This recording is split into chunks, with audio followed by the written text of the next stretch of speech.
these twins that I have, twins.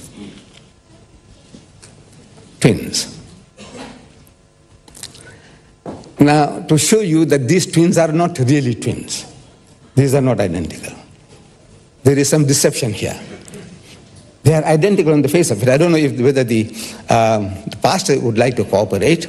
I would like him to open, if he pleases, if he will help me. Otherwise, I have to call somebody from the audience.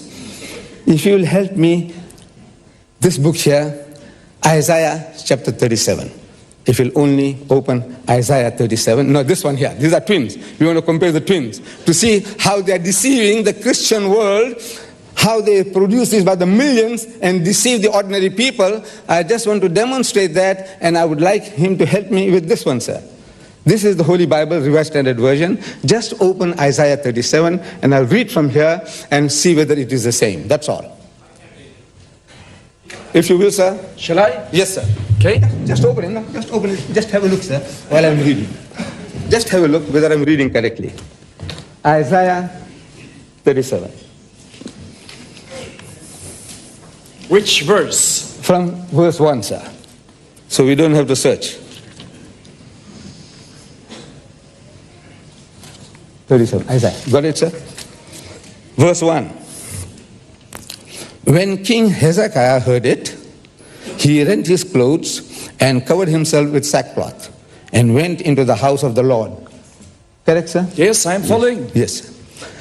And went into the house of the Lord, and he sent Eliakim, who was over the household, and Shebna the secretary, and the senior priest covered with sackcloth to the prophet Isaiah the son of Amos.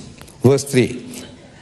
They said to him, thus says Hezekiah, this day is a day of distress, of rebuke, and of disgrace. Children have come to the birth, and there is no strength to bring them forth.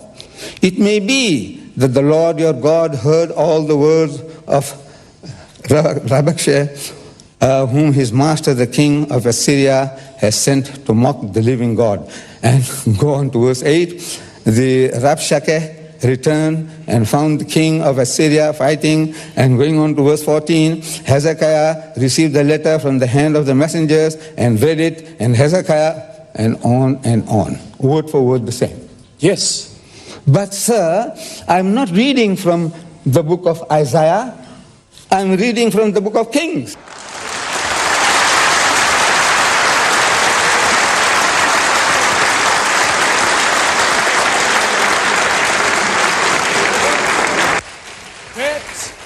In your time, you'll explain that when your time That's comes. the greatness of the Bible.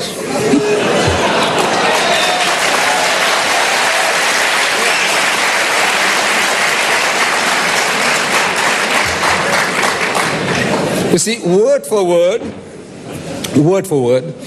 I am reading 2 Kings 19, and he's confirming in Isaiah 37.